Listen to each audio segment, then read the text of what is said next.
the average investor who's like, I mean, they don't have the experience. They were taught by some guru, go and, skip trace and cold call and knock on doors and do lead gen. And they spend all this time and all this money looking for deals, off market deals. And then they finally get a lead and they don't know what to do with it because they don't know what a deal looks like. They haven't done any of the real estate side of the education.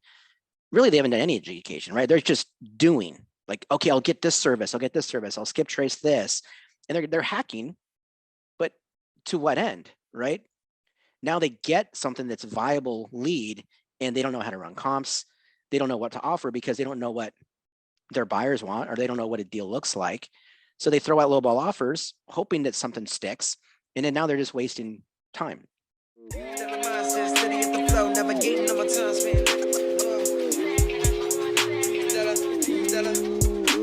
I got $1 billion mindset, steady as the flow, navigating on my time spent, letting us know. $1 billion. What's up, everybody? Welcome back to the internet's #1 success podcast, Into the Mind, where we break down and analyze the characteristics, skills, strategies, and systems of successful entrepreneurs so that together we can learn from their experiences, be inspired by their victories, and replicate their formulas for success. I'm your host, Marlon Johnson, parkour athlete turned entrepreneur and real estate investor, and I am on a mission to help 7.8 billion people achieve success personally, professionally, and financially by empowering their minds and connecting them to the right people. Today, my guest is Benson Juarez. Benson was born and raised out of Denver, Colorado, is a licensed real estate agent, investor, and co-owner of a platform called Privy. Now, Privy is a platform that helps investors locate and find investment deals. And in my opinion, it's the that's easy button of real estate investing. I myself have been playing with it now for about a week or two, and I have to say I am impressed. So I'm excited to talk about it today. But before we get into that, I want to dive deeper into who my guest is.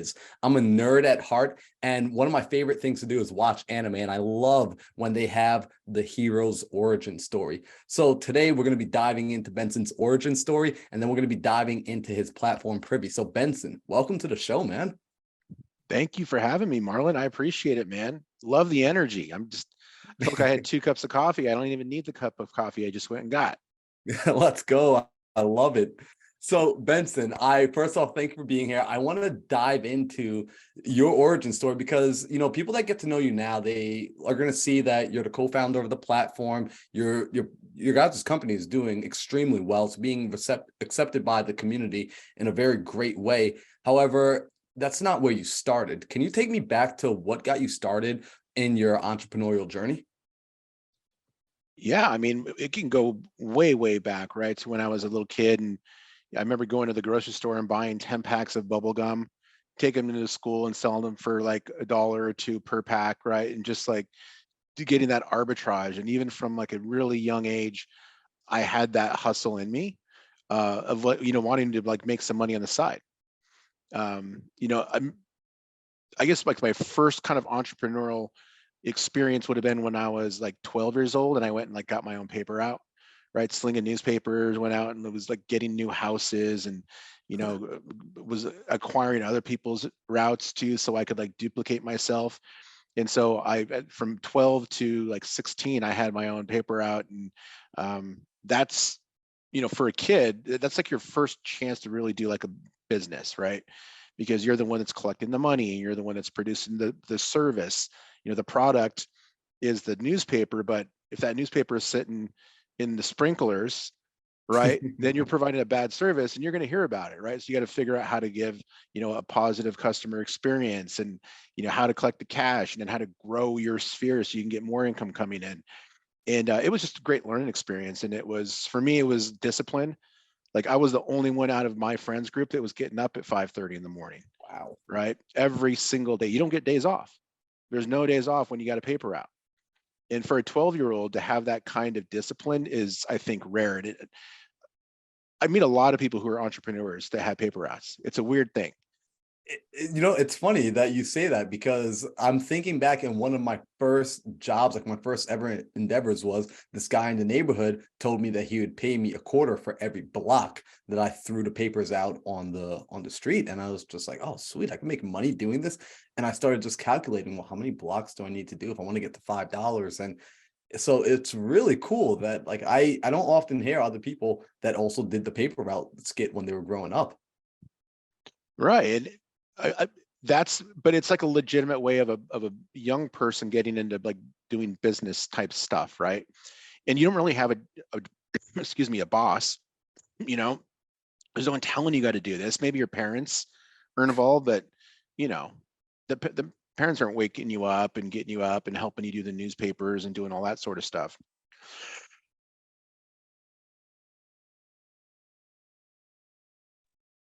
Apologize. No, no Um, worries. and then there's like a kind of like a root guy who's just kind of keeping general tabs. Like if there's something goes wrong, right? There's complaints and they get involved, but for the most part, you're a pure entrepreneur. I love that. So that started at a pretty young age. And so at 12, you start to realize, like, out of your friends, you're the one getting up, you're going out, you're making things happen. And just out of curiosity, what was driving that? Was there just like just a desire to have money? Like, do you know what was driving it at that point?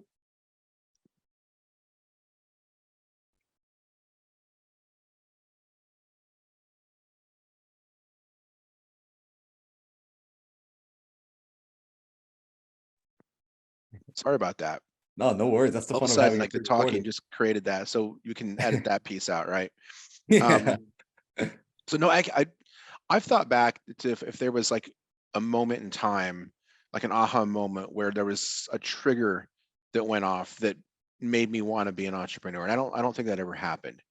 At least from what I remember. Like sometimes you can get into these groups of people where people will lead you through like your memory history, and sometimes you can find like through these led kind of strategies, like these deep down memories that you can unpeel and find. I've never found it.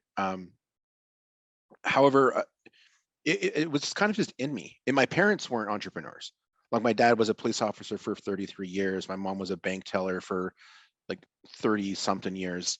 And so they were grinding too, but it was from a different sense. Like they were grinding from a sense of like, we got to provide for our families.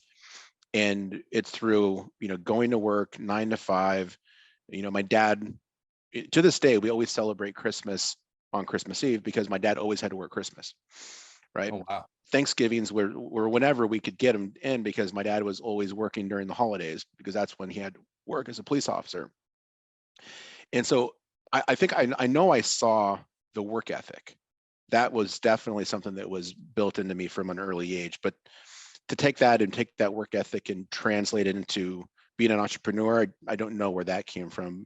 But I'm really fortunate that it did, because I do believe that you can teach people to do entrepreneur type activities, but I don't think you can really teach someone to be an entrepreneur. It's like it's in you, right? And you can nurture it and you can develop it and make it a better skill. However, for someone that doesn't have it, they've got a ceiling on how far they can really take it. It's pretty funny. And you kind of like answered a question, which, I have this or not argument, but this conversation in a lot of closed doors with other entrepreneurs. And the question is always, are entrepreneurs born or are they made? And I got to be honest, I'm going to give an answer that most people will not want to hear. But the answer that is most commonly said among entrepreneurs who are doing things at a very high level is entrepreneurs are born. Right. Very similar to what you said, you can teach somebody else the skills, but it does seem like at some point there is a limitation. There's a roof that they hit. And for whatever reason, it doesn't seem to intrinsically give them value to break through that ceiling. They are not willing to go and be that crazy person that does it, although everything is okay in their life. So Right. I love that. So let me ask, so at a young age, 12, you got the paper route. What did that evolve into? Where did that lead you? Where did you go with that? I think the hustle, right? So like I remember when I was 16, I was looking for all these different ways where I can go and make money. And it wasn't always being an entrepreneur. It was, one second here. Mm-hmm. It was still hustling. So when I was 16, I had my paper out. I got a job as a cashier at this water park. I was driving cars at the sales car sales lot up the street, John Elway Motors. I was driving cars there. And so at one point I had like 3 or 4 like quote unquote jobs where I was just trying to just like rake in money. The biggest reason why I was doing this is because I wanted to get a car. And so my parents were like, if you get the first amount, you get half of it, we'll pay for the other half. And so that for me was like a goal where I could really see something in the future. And I knew what I wanted. And what I wanted was a 69 soft top Bronco. Ooh. And I got it. It was the coolest thing ever, man. I got to like go in and it was beat up, right? So I got to go in and turn it into my own. This is another thing I love doing is working with my hands. So like I went in there, I took it all apart on the inside. I put new dials in it. I spray painted with this really cool kind of like hammered metallic paint on the dash because it's metal. And then I went in and I put in hand installed boat interior into the whole inside of the interior because it's a soft top, right? And man, I wanted that soft top off like 90% of the year.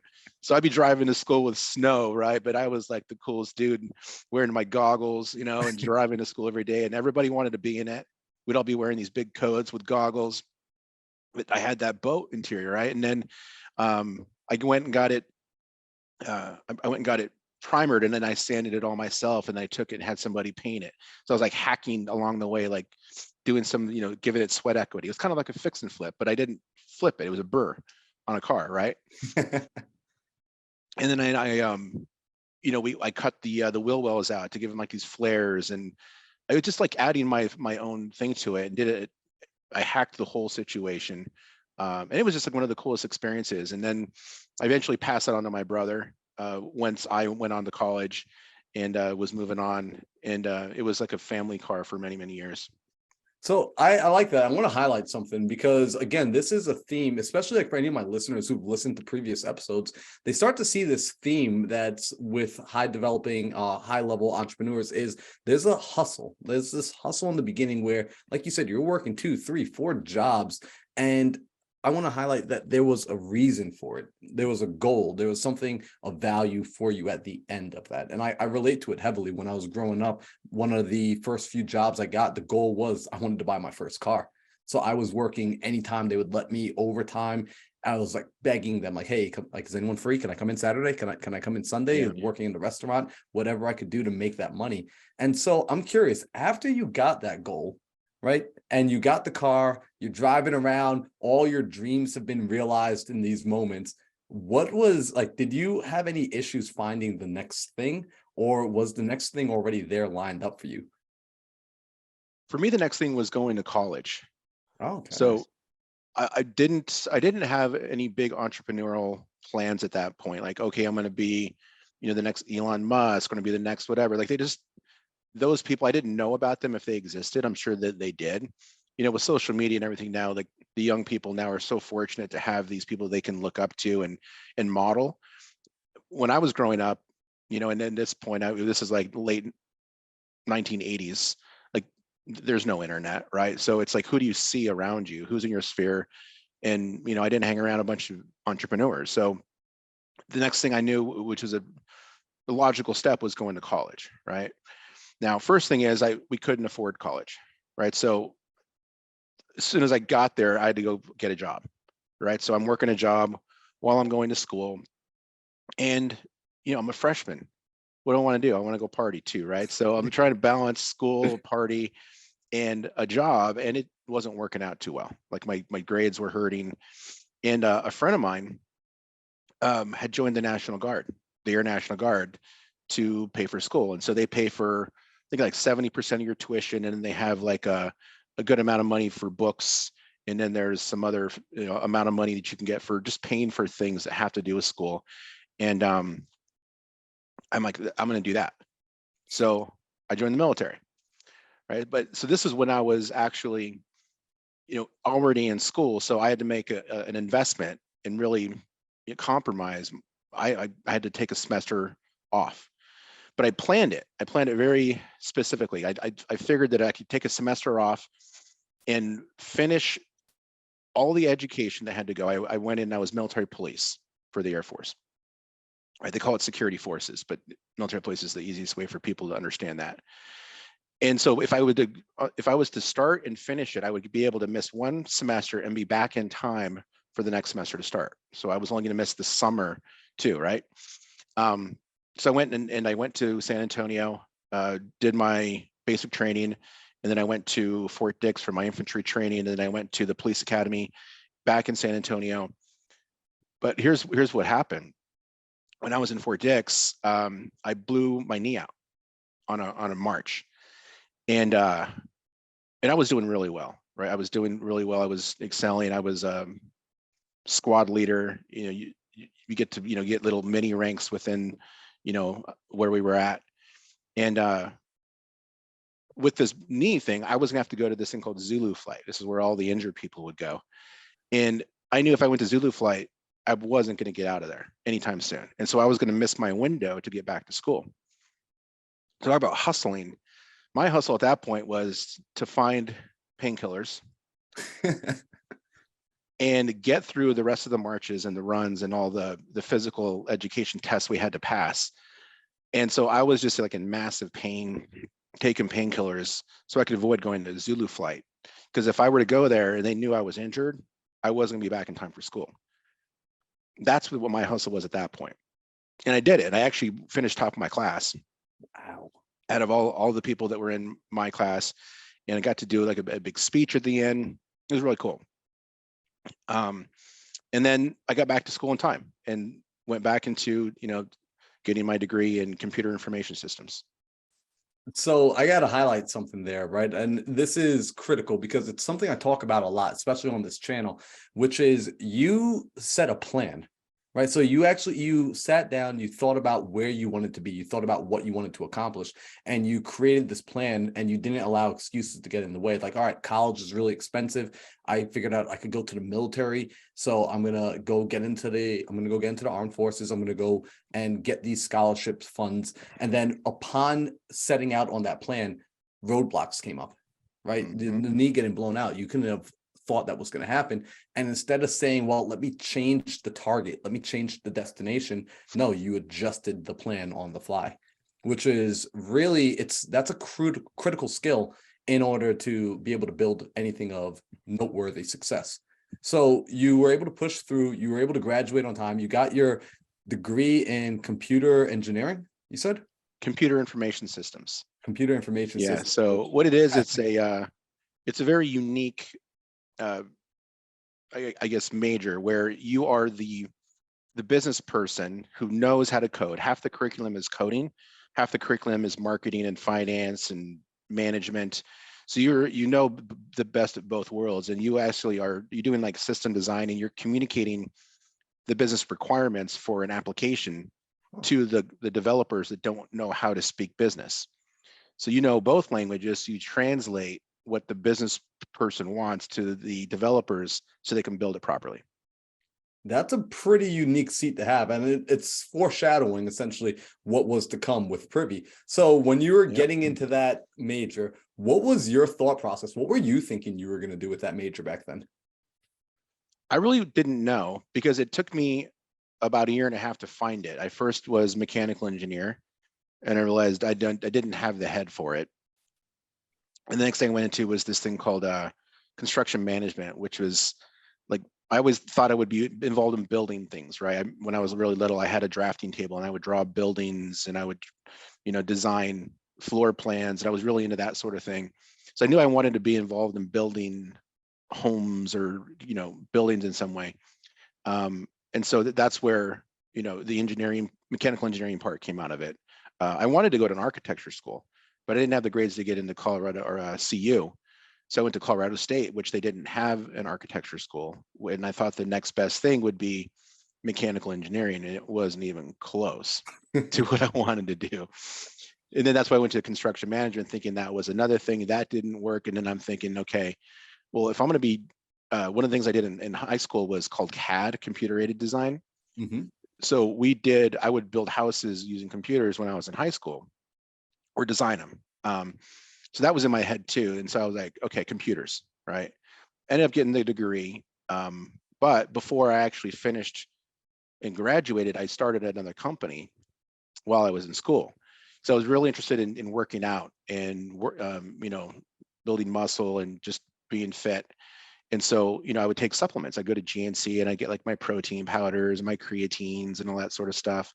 And, I became kind of an expert in how to take those things. And all my friends were, asking me for advice. And so I would build like meal plans for people and, help them out with workouts. And I don't remember how it happened, but I started buying products from some guy that lived in Colorado Springs because I could get it like half the price, like wholesale price. So I was just doing it for myself. And I'm like, then I started buying it for my buddies. And then I'm like, wait a second, I'm wholesaling here. Like, I need a location. So I actually, before I had a location, I was walking around to all the fraternity houses and taking orders. What do you guys need? So I had a checklist and they'd be like, okay, we want 10 creatines, we got 20, protein powders. And then I drive down to the Springs, which from Fort Collins, like a 4-hour drive. And then I'd pick it up and I'd take it up there and I'd sell it. And then I got a pager. I got a pager and they'd page me. Hey man, I need some creatines. I felt like I was, slinging some drugs, but it was all legit, right? And at that point, that's when I figured I needed a location. So I opened up like a retail location, just had those shelves all stocked with products, everything from vitamins to creatines and proteins and, thermogenics or weight loss products. But I provided the consultation that went along with it.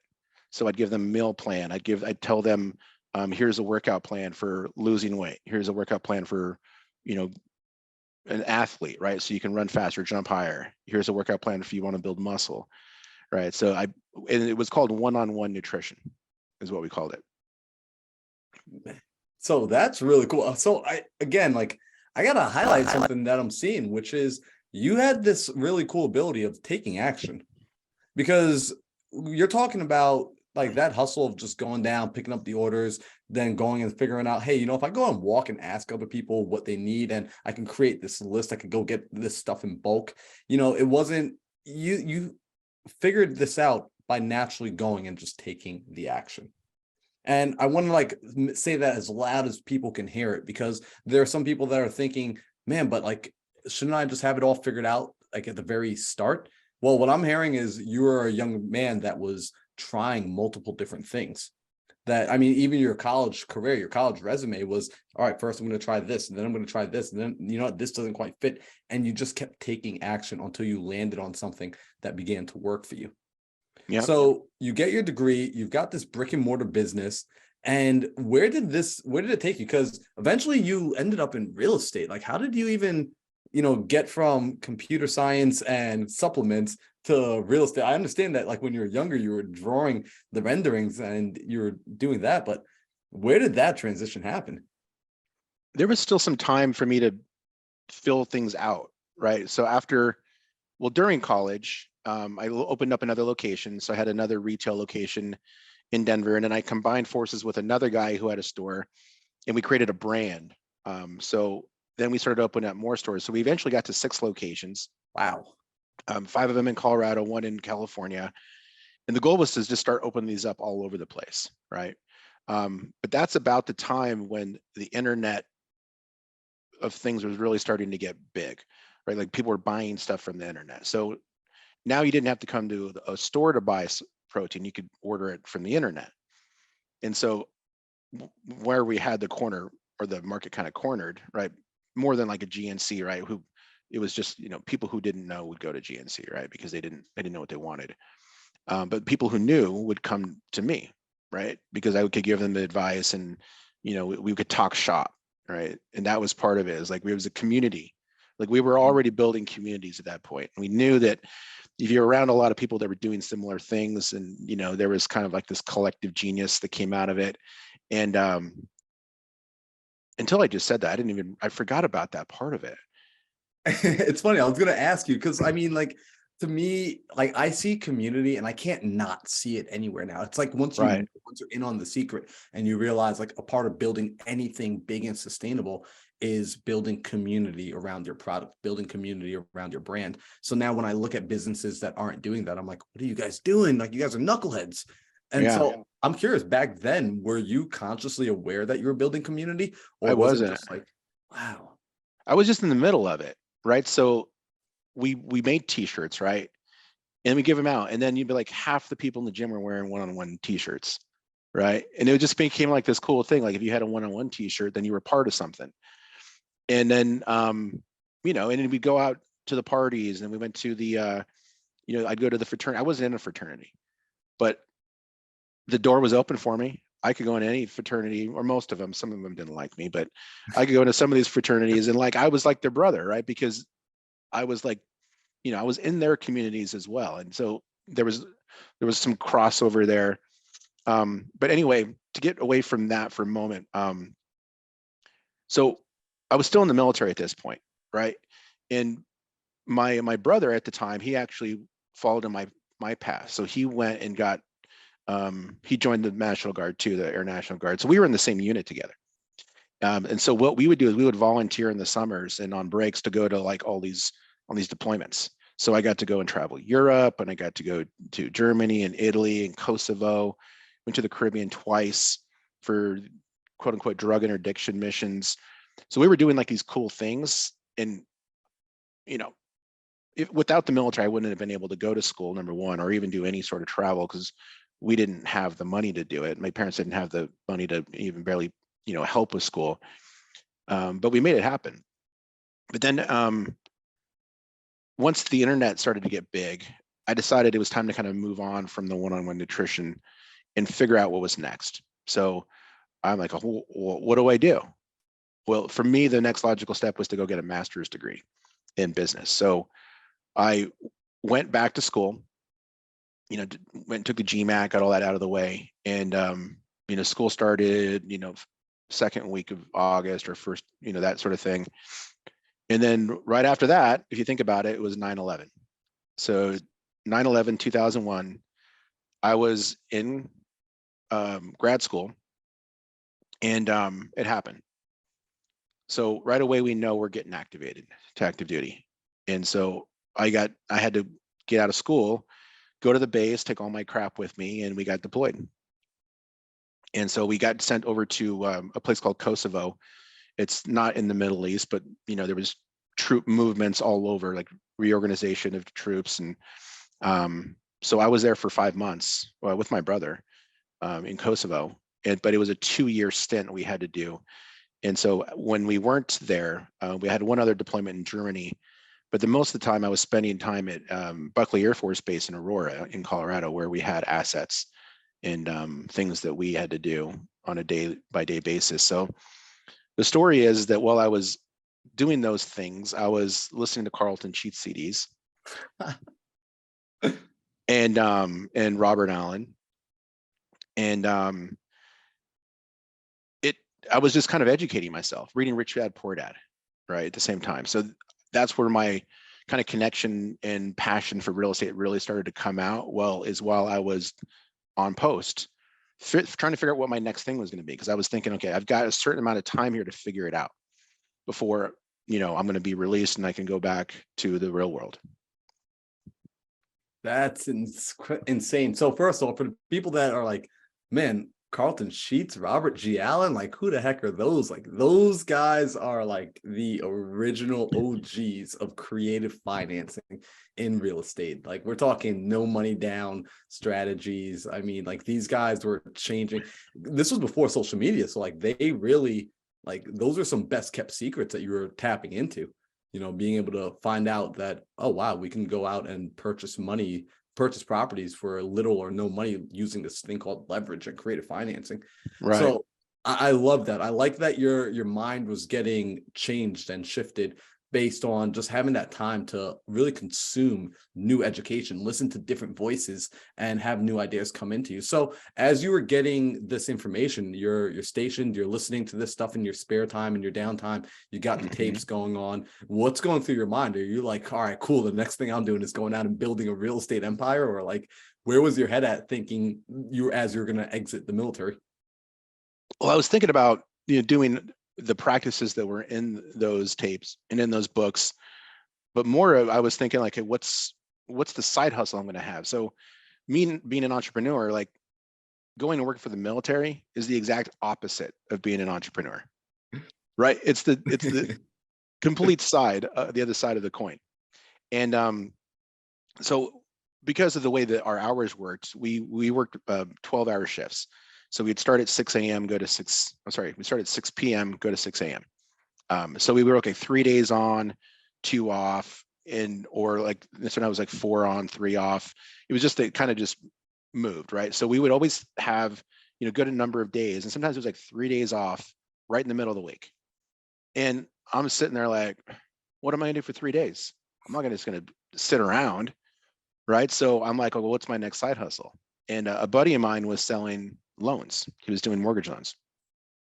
And I'm like, I can do that.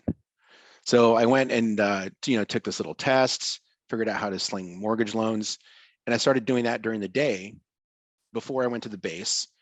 And then I'd do my night shift. I'd sleep for a few hours, and then I'd do it again all over again. So I was making like good cash selling loans. I started doing hard money loans, which is where I really started to get the taste for like fix and flips and that real estate business, because I was doing hard money loans for investors that were making a good chunk of change. Mm-hmm. And I'm like, oh, I need to do that too, right? So that's when I started getting and buying real estate for rentals, doing some wholesale deals, fix and flips. Got licensed as a real estate agent during that time period too, because I realized I was paying an agent to sell my properties when I could have been licensed, and that would save me 2.8%. So I'm going to keep that money in house. And then also when I was buying properties, make that extra 2.8 so I can, negotiate a little bit harder than somebody that wasn't going to get that 2.8% in their favor. So that time was all around. That's where the real estate business really started to take off for me. Wow, I like that. And it's cool that there was a little bit of vertical integration going on there between the mortgages, between being the agent, between doing the flips. And what's funny is I always wondered this, and you just answered that question of, there are times where I've worked with different lenders and different bankers, and I always wondered, like, man, like when I'm paying you off, like you're seeing the HUD, like you see how much profit I'm making. I'm just curious, like, doesn't that make you want to get up and go? And now I see for the right type of person, it does. Right. It absolutely, when they see that, like, wait a second, we made a 12% return. This dude just technically he made an infinite return. Or if he put some of his own cash in, he's probably making like 40, 50, 60% return on his money. How do we get in on that side? So yeah, I think it goes back to nature or nurture, right? Like if it's naturally in you, then you see that as an opportunity, whereas somebody else is just like, oh, they don't even notice it, right? Because they're thinking about the next deal. It's all transactional to them. So now you're out, you got the side hustle, you're flipping, you're slinging mortgages, you're starting to flip some properties. You've also got your license. So you're able to collect some of that commission on the back end, which just puts you in a better advantage. Mm-hmm. At what point do we start to introduce, because I believe it was 2012 is when Privy got started. At what point did that idea for coming up and getting into the software side of things happen? And also I'm curious, when you were investing, were you investing through that 08 market time? No, about 08 is about where my portfolio took a dump. But it was like 2005, like 2008 was really like the core of where I was doing the majority of my investing. But during that time I had started a mortgage company. So I started a mortgage company where we had an agent, we were agents and we did mortgages. And so we were doing this for a bunch of people at once. And then I'm trying to remember like the timeline here. I had a business partner that screwed me over, took a bunch of cash and left me with a bunch of property, but took our reserves and disappeared. So that was at the time when I stopped doing mortgages, and I'm like, I'm focusing on real estate.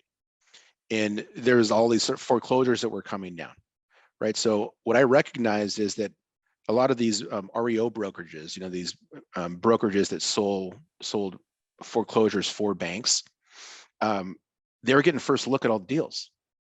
So I'm like, I want first look. So how do I get that? Well, I just, again, vertically integrating, right? I went in and put myself in a position to get first look at these houses before they even hit the market. Now, I wasn't able to get these as pocket lists. I couldn't buy them as a pocket listing because of the way those contracts are structured. The managing broker would put himself in a bad position if they did that. But I knew about it, right? And I could do all my research and I could get there first. And I could also get there first for either myself or my clients. we had access to the MLS, right? And we had the ability to generate leads because we were taking all the calls off the sign. So the phones were ringing, but there was a limit to the amount of people I could service effectively before I started dropping balls. And so what we realized is actually what I realized is I need to go there and be part of this. During this time period, I was at a brokerage called the Mercury Alliance, not like a big chain, but they were one of the major companies in Colorado that had a lot of bank listings. A guy by the name of Scott Fall also joined the brokerage, and he ends up being my partner now with Privy.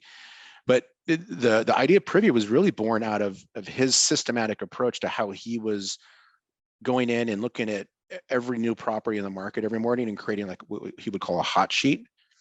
And it was every property he thought was a deal, and he would take those to his clients and then say, here's all the deals today. But again, there was only so much they could do. So we're sitting in these cubicles and we're throwing ideas around about like how we could automate this process. And it turned into a data play. But the data wasn't available then. This is before what's something called RETS, Real Estate Transaction Standard. It was an initiative that came down from the National Association of Realtors to basically standardize data nationwide between all of the MLSs so that they could create products like we do today, which we find so standard. But then it wasn't a thing. Like every MLS had different data structures and different fields, and then there was you couldn't really put them together effectively. And so the first time that we went to the National Association, I'm sorry, to RE Colorado, which is the MLS there, they basically said, no, go pound sand. And then NAR pushed the initiative out, and then they reached back out to us to say, do you want to be the beta company to launch this for statewide? And that was the beginning of all of it right there. That's freaking insane. So I like that. I like that. It's pretty funny, actually. I think that everything that came to you came from this.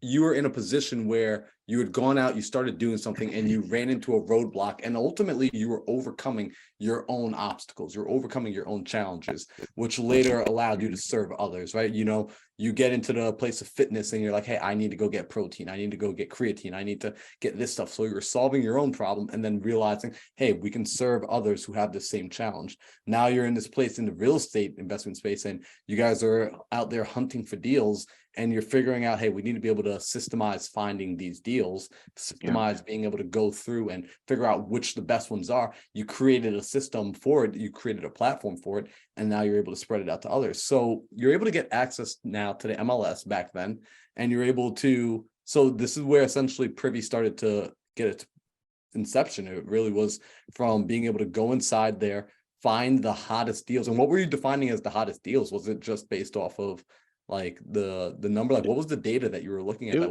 was margins.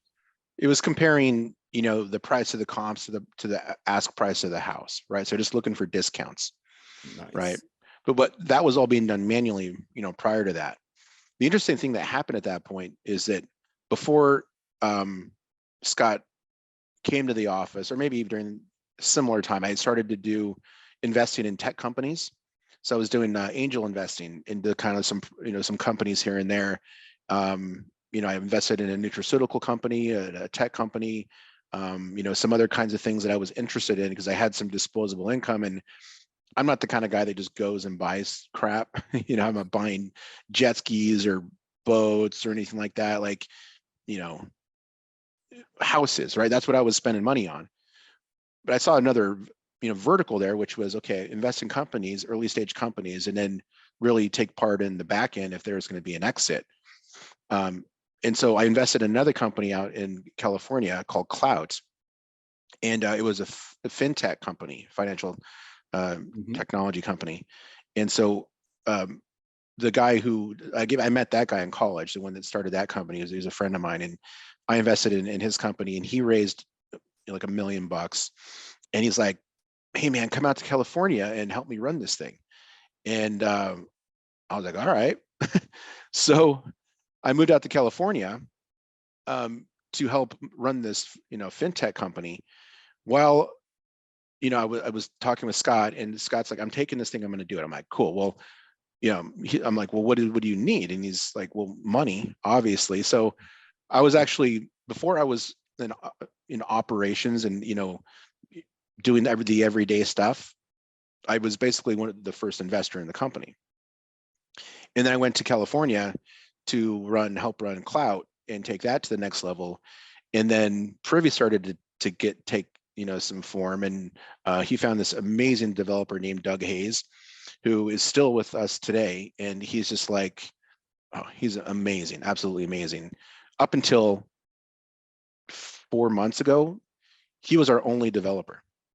It was just me, Scott, and Doug up until literally 3 or 4 months ago. Wow. Yeah. That's impressive, because that platform, I gotta say, man, like Privy it is by far one of the easiest platforms to use. I mean, the learning curve on it was next to nothing. And I remember when I was getting used to prop stream, I played around with a few different MLSs. It's just, the other ones definitely took way more time. This was very intuitive. So shout out to him for developing that. That's insane. Oh yeah. And my partner Scott is really the visionary too, taking, remember the business requirements, right, and conveying those, right. And then I would take the feedback from our users and they'd be like, hey, we want this, we want that. And then we're trying to prioritize, and then, getting all that put together and communicating it to Doug so he can build it was fun to do. But, now, the company's come a long way. Eventually I was lured back to Colorado by Scott, and he's like, we're really taking off, man. I need you here. And I was finishing up, I was fully vested in my project out in California. And I was ready for something new. And it was the perfect opportunity to come back to Colorado and really just help push Privy forward. And now, I've been, fully operational with Scott and him and I and Doug for almost 8 years. Wow. So let's talk about that, right? Because now Privy, so it's 8 years back. So what's that, 2014, right? Mm-hmm. And around that time, and you're coming back and you're joining into Privy. And what was the vision? I'm curious to know, what was almost the pitch that got you to come back and be like, all right, I'm all in on this. Part of it was using it, right? So I was still investing and I was still working with clients remotely back in Colorado. I wasn't as deep into it as I was, because I was, fix and flipping a company, right? That's how I was viewing it. And so I was like, man, this is amazing. So I always knew that there was something really exciting there, but until it was built, right? And it took some time for them to build it and get it from spreadsheets to something else. It was, once I actually got to use it and see the flow, I was like, oh my God, this is game changing, right? Because, before that, it was just kind of an idea. And then once it's right there in front of you, it's like a light went off. And it didn't take much convincing to actually come back, because I knew my money was in it, right? And then I'm like, okay, well, I'm coming back. Let's figure out a partnership package that makes sense, right? Where I can come back and we're everybody's excited every day to move forward, right, and to contribute. And we got that done. And then we just started to get it out there, right? So our initial way that we were exposing it was working through real estate investment associations, RIAs, right? So we went to the local RIAs, and then we were doing it through there, and we were working with real estate agents and real estate brokerages, finding investor-focused brokerages that really were looking to work with investors. And then after that, then we were able to kind of move it to other states. So getting access in multiple markets. And then we actually literally just launched nationwide by acquiring the county record and public record data set about a year ago, a little bit over a year ago. So that's how long we've been nationwide, was that long ago. And since then, we've been really pushing hard on launching more direct to MLS data feeds. And now we're over 70, which people are like, oh, is that a lot? Or is that, it's a good amount, but we still have a lot of work to do, because you can't I just got the email from you guys 2 nights ago. I think it was that you got MLS access out here in some parts of the new parts of the Arizona market, because I believe you had it down in Tucson, And I believe Mhm. new parts of Arizona opened up with MLS data. Yeah, the greater Phoenix area, so Scottsdale, Tempe, Phoenix. It's a really large area. Some of the other, outskirts. Um, and so, there's third party MLS, which we've had since we went nationwide, and it's aggregated, right? So you're getting updates, but it's just not as often. You don't get the photos. You're not getting like status updates as often as if you were getting direct MLS. But people have kind of gotten used to that because that's what like the prop stream and the batches of the world have, is that third party, and it's been kind of normalized. So that's really where we see an opportunity to separate ourselves from the pack, is to give people the best data that's available, by building a platform where we've got these investor focused agents who are looking for investors to work with, and investors are looking for investor focused agents. So with our platform, we're able to put these people together, where for many, many years, there was kind of an imbalance in the force, if you will, because agents really had the onus of doing the majority of the comping, of searching for deals, analyzing the property, sending them to their clients. And then their clients just really had to be like, okay, yes, write an offer, right? And so with that imbalance, there was some unreasonable expectations about what their roles were, and some negative feelings. Like I've heard investors say, I hate agents. I've heard agents be like, I don't like working with investors. They waste my time. But with our platform, it kind of levels the playing field, and it takes some of the onus off of the agent. And now the investor can be like, oh, I can run comps on my own properties. I can find the deals. I can go and be like, okay, here's all the properties that I like.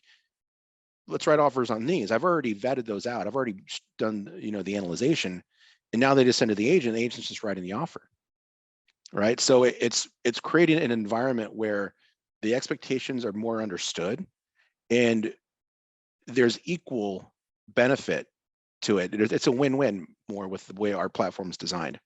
I love it. And like to put that like out for like if someone's a new investor, right? I want them to understand that it means like you can go out and essentially you can start to look at deals, and you can start to, in a very short period of time, begin to learn what good deals look like, be able to run your numbers. Because in the past, you're absolutely right. When investors are getting started and they're being told, hey, go talk to these agents and tell the agents what you're looking for, they don't realize how much work they've been asking agents to do in the past, to go out there and to comp property after property after property, because all the investor is doing is looking at an address, shooting it over and saying, hey, give me numbers on this one. Hey, give me numbers on this one. Hey, give me, that's 15 minutes every single time an agent's got to sit down and do that.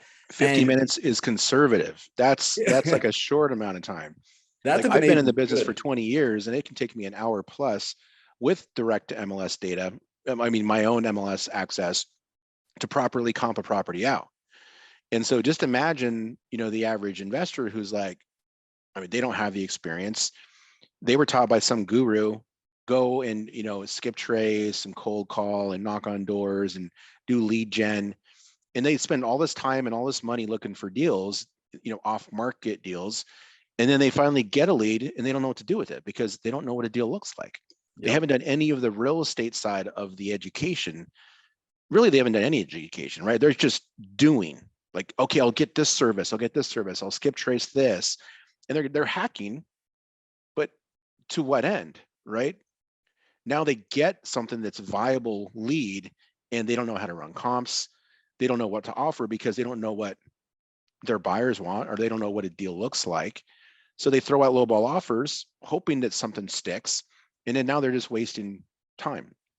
Or maybe they lock a property up and they lock it up way higher than they should. And then they go and they market it and no one wants it, and they don't understand why.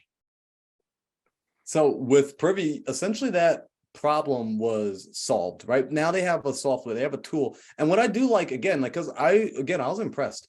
What I like is you guys offer so much education and training, not just on the software itself, but also on the understanding of how to properly utilize it and go out and be an investor, how to look at deals, how to analyze your market, things of that nature. In fact, I know you and I were talking about this offline, where we'll do a training for people, because I want people to really see this thing in action. But before they see it in action, I wanted them to get to know you.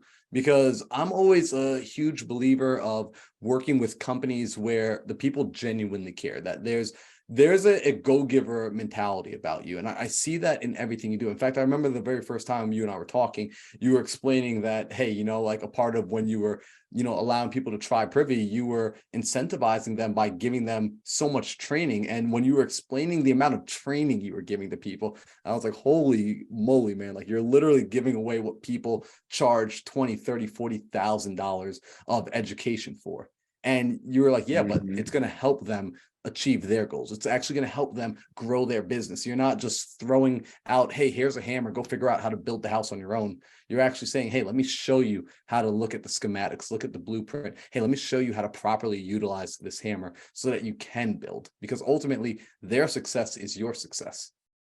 100% true. It all comes back, right? So if you over deliver there and they have massive success, then, well, number one, they're going to continue to use the service, and hopefully they're going to tell their friends. Marlon, for a long time, it was like this weird, like anti-viralness that was going on with Privy, because we hadn't really come out from behind the curtain yet. We were still trying to, fly below the radar in a sense, because we didn't think that the platform was where it needed to be technologically for us to really appeal to the masses. And so without going and doing like a bunch of like marketing, we were still hoping people would share it with people. But guess what happened? When they realized the power of the platform, they were keeping it close to the vest because it was their secret weapon. And they didn't want to tell their friends and their family, because they literally realized, like, this is my edge. If I use this software, then I'm going to be able to beat people to the deal. I'm going to be able to analyze it faster and more effectively than the competition. I'm going to be able to write better offers and win more deals and get more closings, because I'm leveraging this technology that really is a game changer. Like, there is not another platform. Our competitors, they do great things, Batch and PropStream and everybody else, they all do something well.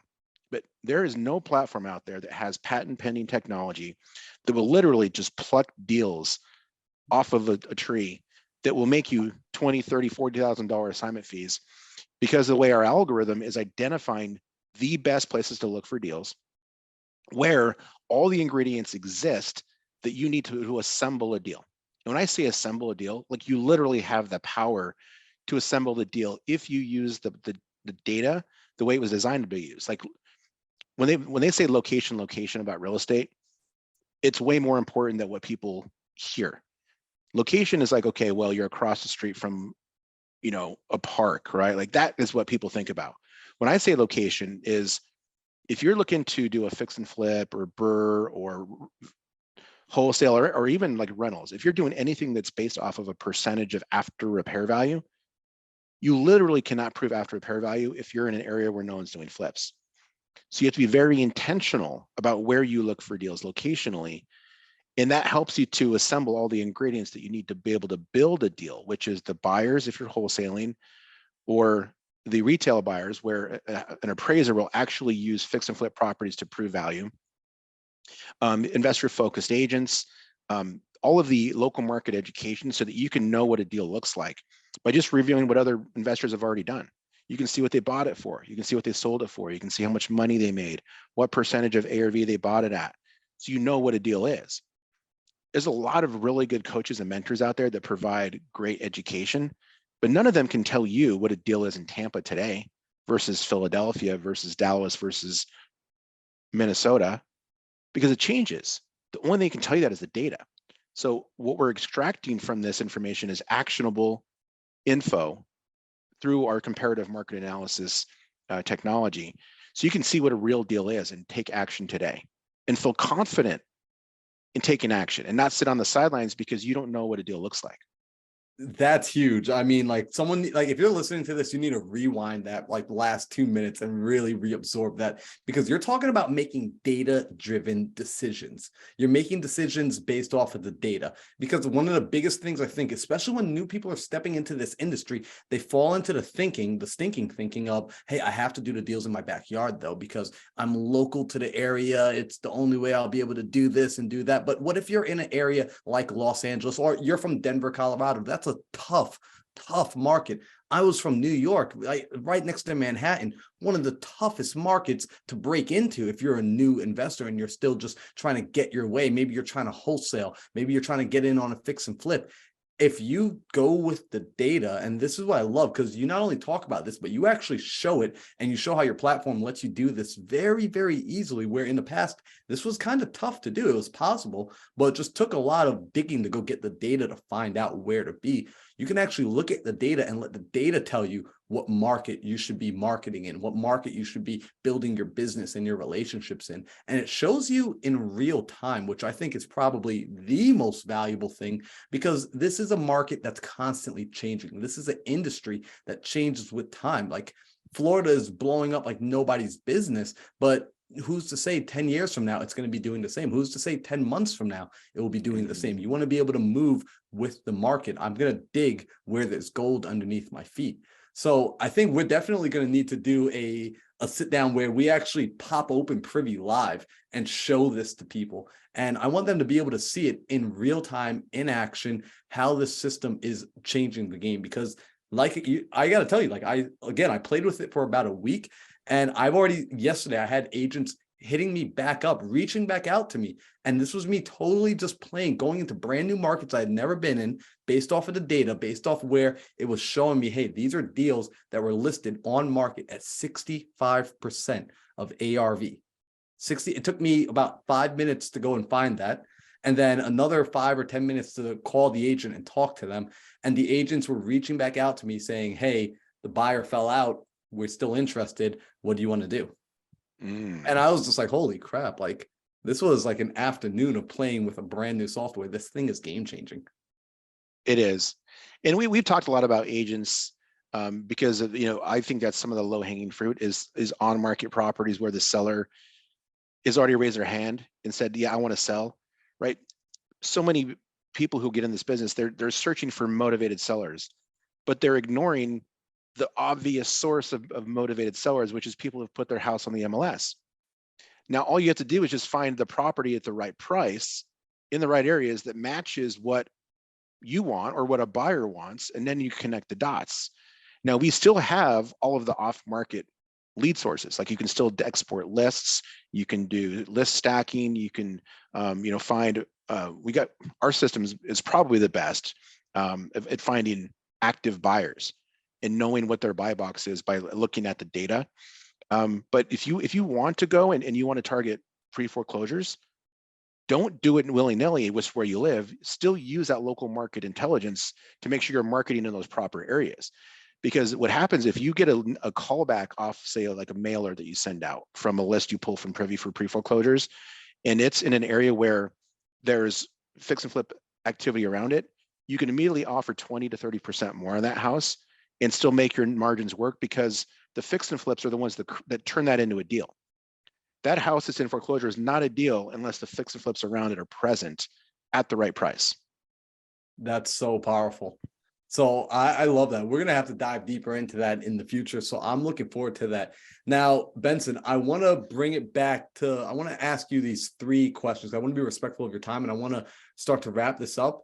The first question I want to ask is, as you went through a lot of different parts and chapters of your own life, going through the newspapers, going through the proteins, going through college, military, stepping into the tech, you had a lot of experiences. What were some of the best lessons you learned, right? Because lessons typically come from mistakes or perceived mistakes, but what were some valuable lessons that you picked up when you look back and you're like, you know what?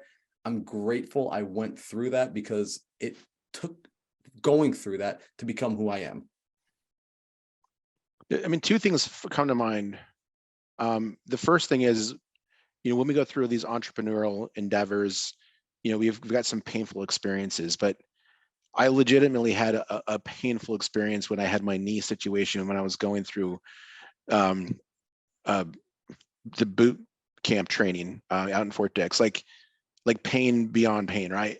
So I was literally like changing the way my mind works to be able to break through that. And coming out of that, it made me realize I can do anything.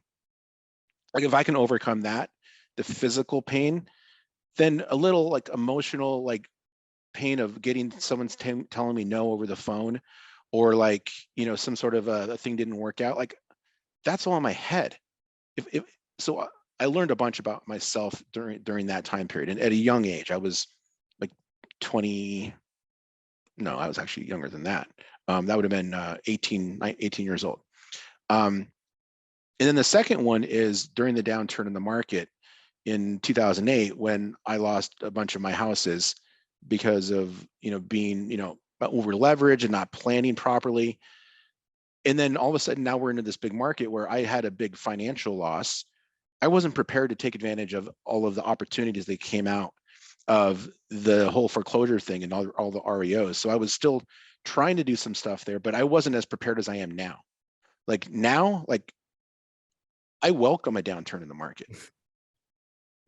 I don't want anybody to get hurt financially, but it's going to happen. So anybody who's listening is like, this right now is the best opportunity in the last 3 decades to be able to get involved in real estate and make good amounts of money, regardless of what your strategy is, whether it's fix and flip or wholesale or short-term rentals or long-term rentals or creative deal structure.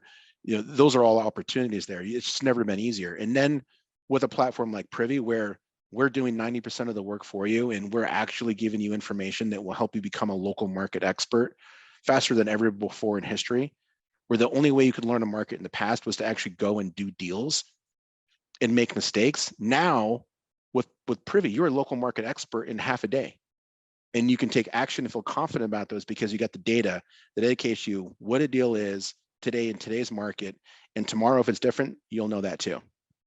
That is powerful. So I want to reiterate and highlight those two things. One, you learned through going through some sort of a form of suffering, right? That you are capable of so much more, going through adversity, that you are capable of doing so much more. And someone needs to hear that right now, because there is somebody that is thinking, man, the burden of what I'm trying to do right now is just too damn challenging. And I feel like I'm going to break, and I feel like I'm going to quit.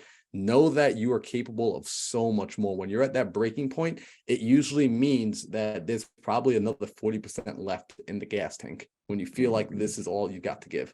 I love that. And then also recognizing that, hey, back in 08, when you lost everything, when you were over leveraged, that you recognize, hey, this was just poor planning, right? So not that, hey, downturns mean we all fail. It just means I didn't properly account for this, and gearing up for what looks like, what data indicates or signifies that this might be another downturn coming in the future, right? No one has the crystal ball, but it feels like the data is saying that we're going to start to see a correction in the market.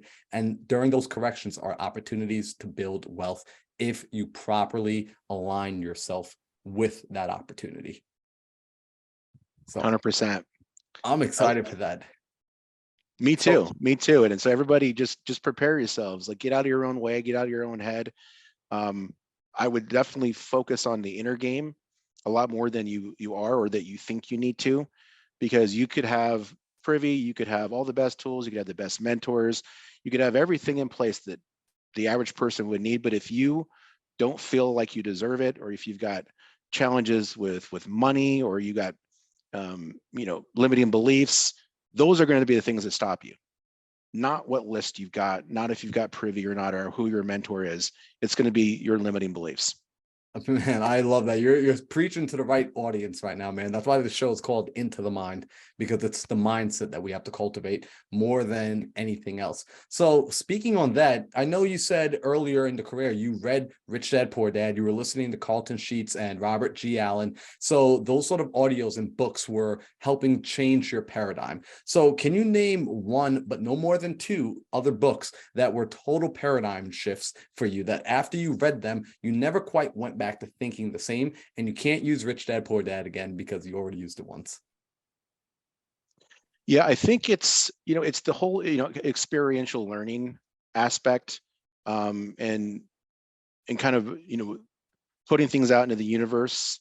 That whole thing, I've actually been able to do that in practice with it's been a couple of years, but volunteering with at-risk youth. I found this organization called Colorado Youth at Risk that took a lot of the practices from Napoleon Hill and taught it to young people, to where they could shift their paradigm and put things out into the universe and really just start to implement a lot of those things through, they could learn through by going through these, they call it experiential learning, like intentionally putting people in situations where they have to change their paradigm. So I think Think and Grow Rich is probably the most important book for that. I love that. It's one of my favorite books, and that book was given to me by one of my early mentors, and I thank him every day for it. So I love that. So let me ask this final question. I want you to imagine, Benson, that tomorrow you wake up, and as you're coming to consciousness, as you're coming, just into your day, you are a blank slate. You don't remember anything. You don't remember the experiences you had from 12. You don't remember college, the friends you've made, the investments you've learned about, the books, Privy, none of it. It's all gone from your mind. Now, you're not freaking out. It's not a Saw movie. You're not scared for your life or anything like that. And as you sit up and you just kind of look out into the day, a thought does come to your mind. And this thought, when it comes to you, you don't question it at all. I mean, you accept it fully, 100%, no doubt. Nobody can talk you out of this thought. No one can convince you that this idea is wrong. What would you prefer for that first thought to be that would essentially lay the foundation for everything else to come? I think it would be that I know that my family's good.